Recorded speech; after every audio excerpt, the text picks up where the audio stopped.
Al ver el cielo, obra de tus manos, la luna y las estrellas que has creado, ¿qué es el hombre para que pienses en él? El ser humano para que lo cuides. Y sin embargo, tú nos invitas a una comunión contigo, según tu promesa. Las últimas palabras del Evangelio de Mateo. Y yo estaré siempre con ustedes, hasta el fin del mundo.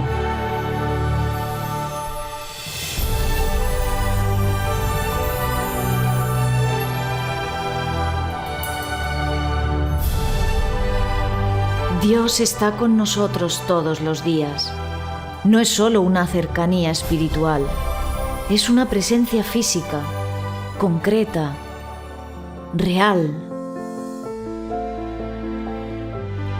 Hace algunos años, por primera vez, todos los milagros eucarísticos reconocidos por la Iglesia fueron recopilados y catalogados en una exposición. Buenos Aires, Ámsterdam, París, Valencia. 2000 años de historia, 2000 años de presencia. Esta exposición sobre los milagros eucarísticos fue concebida por un joven, Carlo Acutis, quien nació en Londres, creció en Milán y está enterrado en Asís.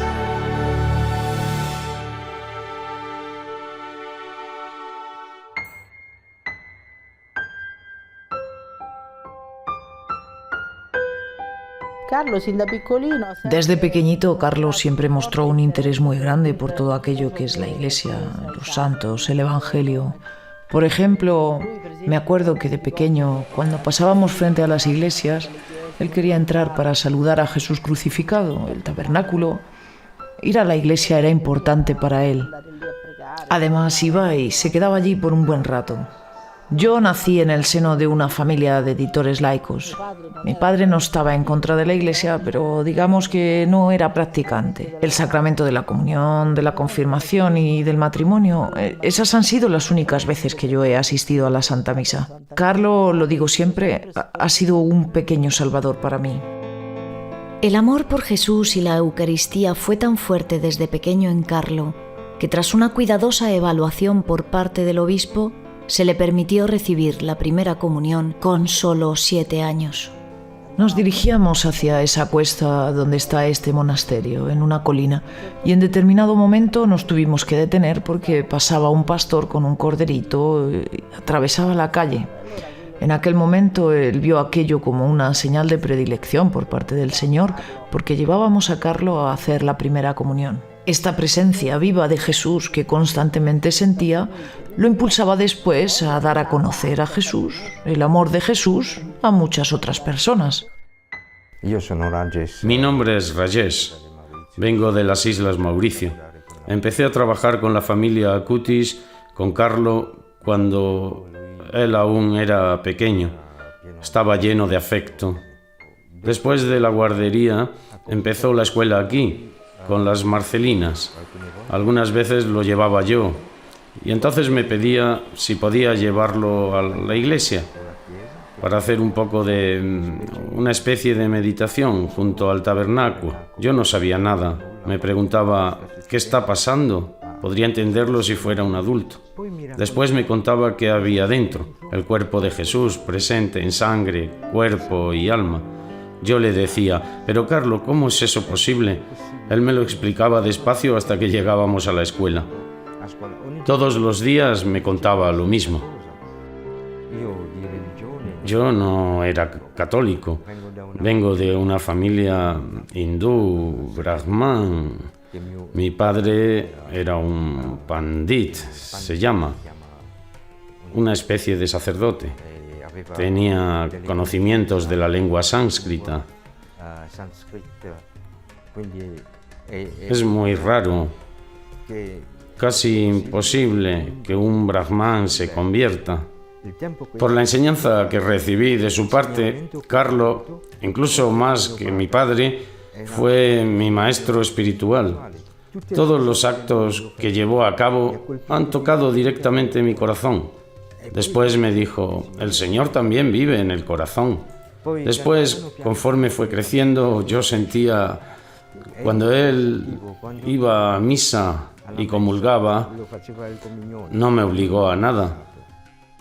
Carlo me explicó la importancia de la Eucaristía, cómo hace vivir a las personas, porque este mundo está lleno de tentaciones. Me explicó que pueden llegar en forma de ropa de marca, mujeres, alcohol, televisión.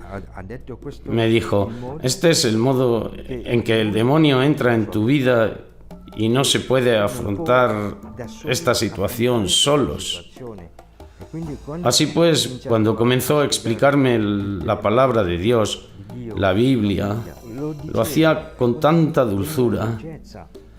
Era como si hubiésemos subido verdaderamente al cielo y me contaba cómo es el cielo, cómo se vive, incluso cómo se vive con el Señor.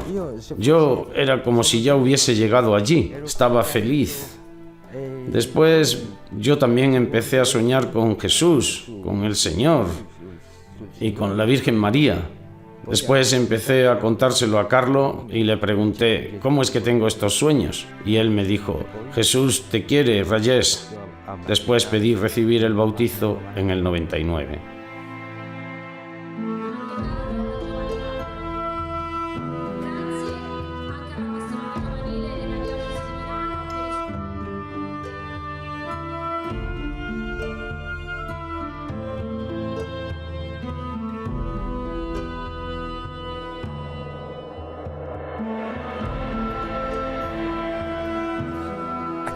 A Carlo le gustaba mucho Asís, y la pregunta que muchos nos hacen es ¿por qué?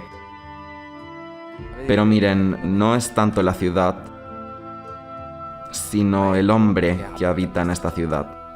Es San Francisco. Porque el hombre de paz, el hombre que ama y respeta la creación, el hombre de los pobres, son los tres grandes anhelos que los jóvenes llevan en su interior.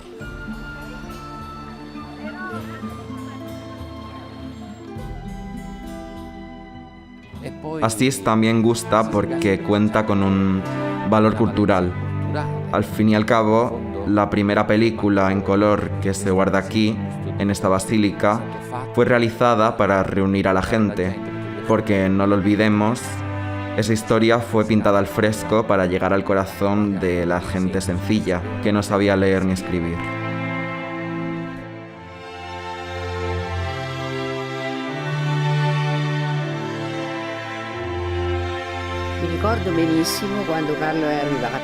Me acuerdo perfectamente cuando Carlo llegó aquí, con toda su familia. Habían comprado esta casa cerca de la mía. No sabíamos que era una familia pudiente, pero era de una sencillez única. Además, este niño hablaba muchos idiomas, pero yo no lo sabía. Yo repasaba la lección con él junto a otros niños para la escuela. Yo, imagínese. Creo que él hacía como si no supiera las respuestas y dejaba responder a mis nietos.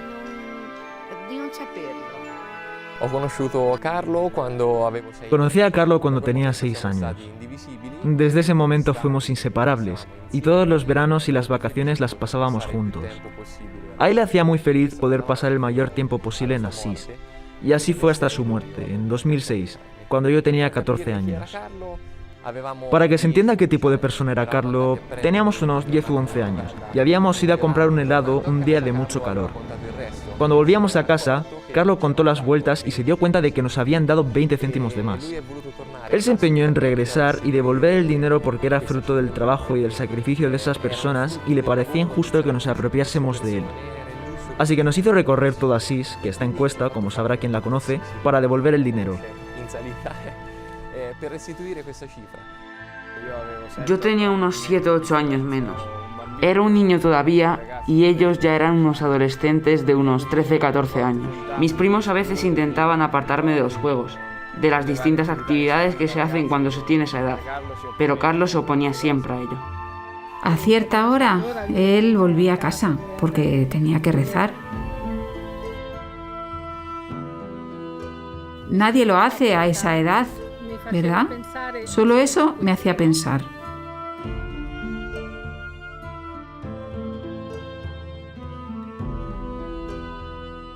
Este joven impresionó también a nuestra comunidad, porque recuerdo en el tiempo que él venía a Asís, algunos hermanos me decían: ¿conoces a Carlo, Enzo?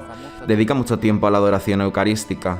Me quedé un poco como si nada, pero luego también a mí me dejó sin palabras, ya que descubrí después que él decía que quien toma el sol consigue un buen bronceado, pero quien se pone ante la Eucaristía se hace santo. ¡Oh, extraordinario! Aquí en el centro de Milán, donde vivimos, a menudo hay mendigos por la calle, personas que duermen sobre cartones. En aquel tiempo Carlo, con su dinero, se organizaba para regalarles sacos de dormir en lugar de comprarse juguetes. A menudo había vagabundos, especialmente en la pequeña iglesia de aquí delante, y él les daba de comer o les llevaba una manta si les hacía falta. Él era así. Había un hombre que se llamaba Mateo. Dormía en el suelo, sobre cartones, y hacía frío. Carlo empezó a preocuparse por él. No dormía y pensaba qué podía hacer para ayudar a ese señor. La palabra justa, a ese mendigo. Carlo se ofendía. Pero hombre, Rayés, no debes llamarlo mendigo, porque todos son criaturas del Señor. Después volvió a casa. Obligó a su madre a ayudarlo. Mamá, ¿por qué no le regalas un saco de dormir? Así él también podrá dormir bien. E incluso hacía que cocinaran para él. Cada tarde yo acompañaba a Carlo. No le llevaba los restos de la comida que sobraba en casa, sino que le llevaba comida fresca, platos recién cocinados, los mismos que comíamos nosotros. Nada de si queda algo se lo llevamos a él, no.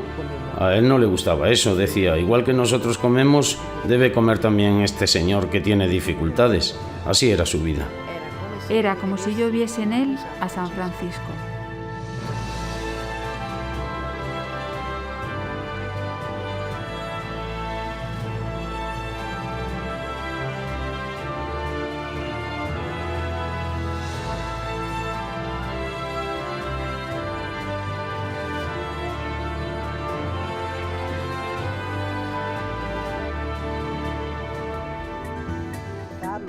Carlo pudo constatar con su experiencia las contradicciones que por desgracia existen hoy en día en la iglesia, donde por ejemplo los jóvenes reciben catequesis, la confirmación, pero después no vuelven a ir a misa. Fue entonces cuando le vino el deseo de presentar de una manera un poco más histórica cuáles habían sido los episodios, los milagros, o más bien los prodigios, señales que el Señor a lo largo de los siglos quiso ofrecernos, con los que quiso demostrar que en el pan y en el vino consagrado está verdaderamente, realmente su presencia viva y verdadera.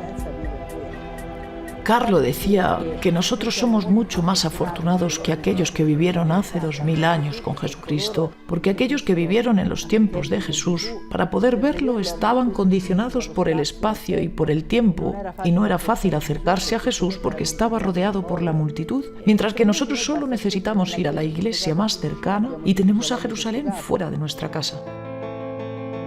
Carlo estaba asombrado de que hoy se puedan formar colas kilométricas para ir a ver a un cantante de rock o más aún a un actor o un partido de fútbol, pero que delante del tabernáculo no haya esas filas de gente.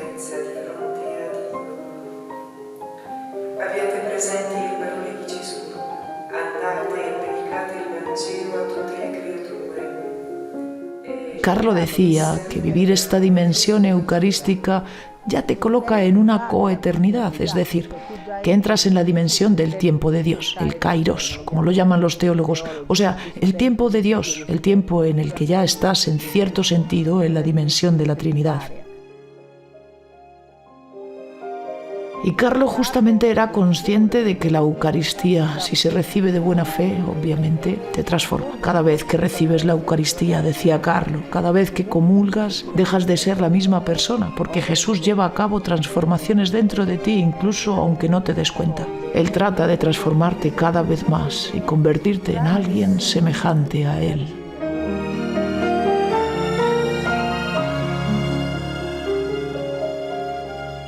Para Carlo, la exhibición de los milagros eucarísticos no era solo un pasatiempo, era más que una pasión juvenil, era una misión de evangelización profundamente sentida. Se trata efectivamente de un trabajo para el que Carlo investigó en libros universitarios y en textos en inglés que él mismo compró para dominar incluso las herramientas de la web. Cada vez que iba a limpiar la habitación de Carlo, él estaba allí con su ordenador. Hacía búsquedas, había páginas sobre las que escribía. Yo le decía, pero Carlo, ¿qué estás haciendo? Es mucho trabajo, tienes que descansar. Él me respondía, ahora no tengo tiempo para descansar. Además de las clases del colegio, yo me preocupo por el mundo. Él hizo los paneles de la exposición. Él hizo toda la investigación. Decía, si nosotros mostramos que Jesús está presente en la Eucaristía, ellos conocerán a Jesús. Deben ver qué ha sucedido, la historia, todos los milagros. Entonces el Señor llega verdaderamente. De otra forma, la gente está perdida. Este es mi trabajo, es mi deber.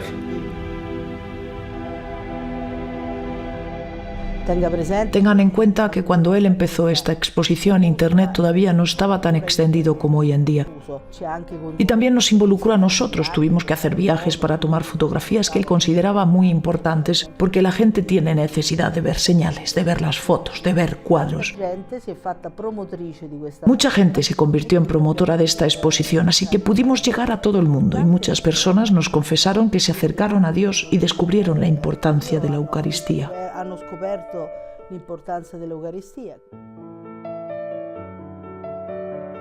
Carlo había comprendido este gran secreto e intentaba comunicárselo a los demás. Trataba de hacérselo comprender a las personas, porque obviamente, ¿cuál es el mayor amor que uno puede tener hacia los demás? Es querer su salvación eterna, justamente, más allá de la ayuda terrenal que uno pueda ofrecer, que la dan también los laicos, la dan también los no creyentes, pero fundamentalmente es ayudarlos a alcanzar la felicidad eterna. Durante mis primeros años como profesor, tuve como alumno a Carlo. A decir verdad, me siento muy honrado de ello en este momento de la historia. Lo más bonito es, justamente, cómo Carlo se relacionaba con sus compañeros. Y, por supuesto, él también tenía amigas, como es normal en secundaria. Yo daba clases de bioética, así que a los chicos les había inculcado el significado y el valor de la vida. Cuando se trató el tema del aborto, si era correcto o incorrecto, lo recuerdo a él allí en el fondo del aula. Tenía las ideas claras sobre este asunto. Se estaba discutiendo desde qué momento se puede hablar de un niño, de una vida humana. Y él, con una naturalidad y una simplicidad que desarmaba, dijo: está claro que desde el momento en que ha sido concebido, desde que el óvulo y el espermatozoide se han juntado.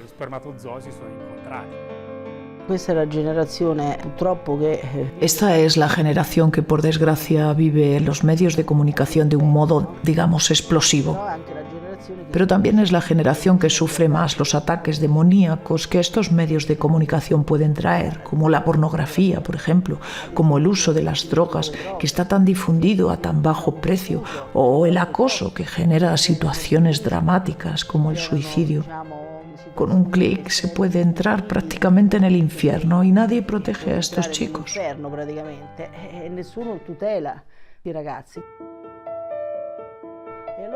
En estos tiempos, Carlo tiene mucho que enseñar, porque Carlo ha experimentado todos estos peligros y, sin embargo, supo dominar estos medios de comunicación, es decir, supo controlar estos medios sin dejarse subyugar por ellos. Carlo ha sido el guía de la clase, consiguiendo que todos sus compañeros se juntasen en la misma mesa para comer juntos y además rodar en el patio de la escuela un corto para el concurso Tú serás el voluntario.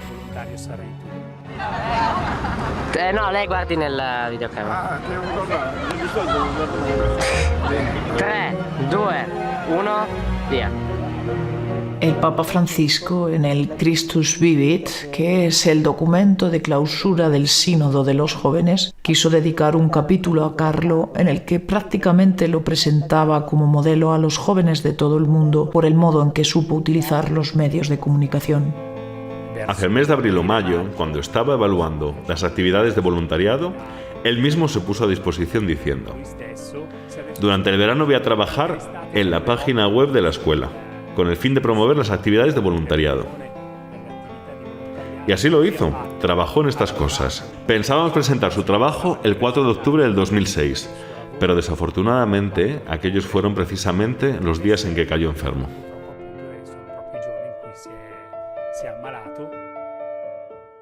Después de que Carlo murió, encontré en su ordenador un vídeo en el que 2 meses antes de morir, él decía: cuando pese 70 kilos estaré predestinado a morir. Él fue atacado por una leucemia M3, que es la más devastadora, la más fulminante.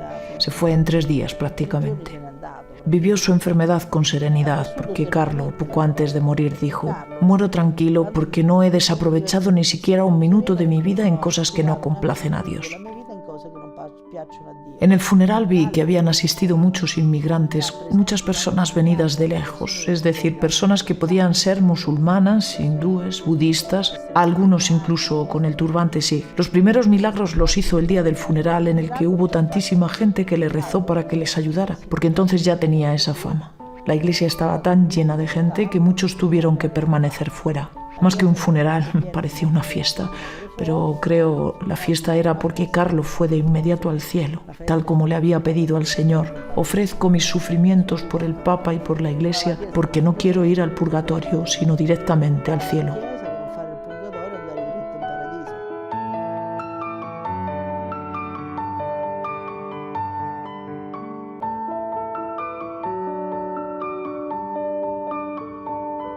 Tras su muerte yo me sentí cerca de él en muchas ocasiones.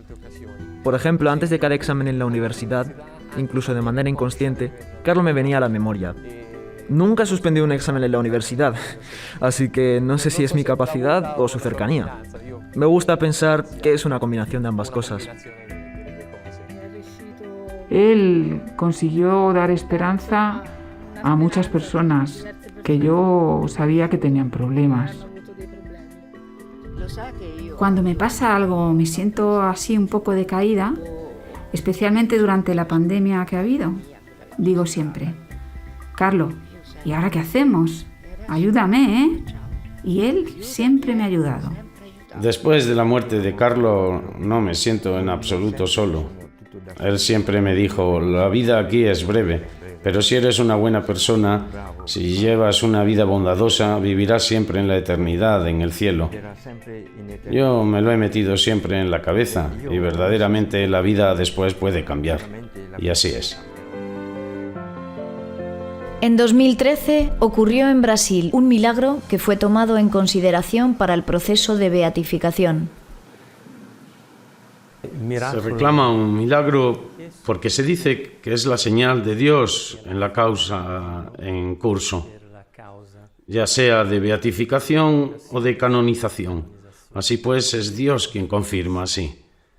Esto sucedió en Brasil a un niño pequeño que sufría terriblemente por una malformación del páncreas. Esto le ocasionaba infecciones continuas, vómitos, indigestiones. Muchas veces tuvo que ser ingresado en el hospital. La familia, los padres estaban desesperados. Un sacerdote, amigo de la familia, que había oído hablar de Carlo, les sugirió que rezasen a Dios por intercesión de Carlo. Y así lo hicieron. Se inventaron una novena y poco después, con gran sorpresa, ante el asombro de todos, el páncreas del niño estaba completamente sano. Han hecho falta 2 años para que el equipo médico del Vaticano comprobase que se trataba verdaderamente de un milagro, es decir, algo no explicable desde el punto de vista científico de la medicina. De este modo, Carlo fue declarado beato también gracias a este milagro ocurrido en Brasil, donde Carlo Acutis es muy amado. Cuando fue declarado venerable, nuestro obispo consultó a la familia la posibilidad de trasladarlo a una de las iglesias de Asís. La familia tuvo un gran gesto, porque donó el cuerpo de Carlo a la diócesis, en un gesto que fue de despojo. Carlo pertenece ahora a la Iglesia Universal, a la diócesis de Asís. Nuestro obispo eligió el santuario del despojo porque encontró muchos puntos en común, puntos de contacto. A Carlos le encantaba decir, yo no, sino Dios, y esto es un poco la traducción perfecta de lo que es el verdadero despojo. Despojarse del ego, del yo, para dejar reinar a Dios.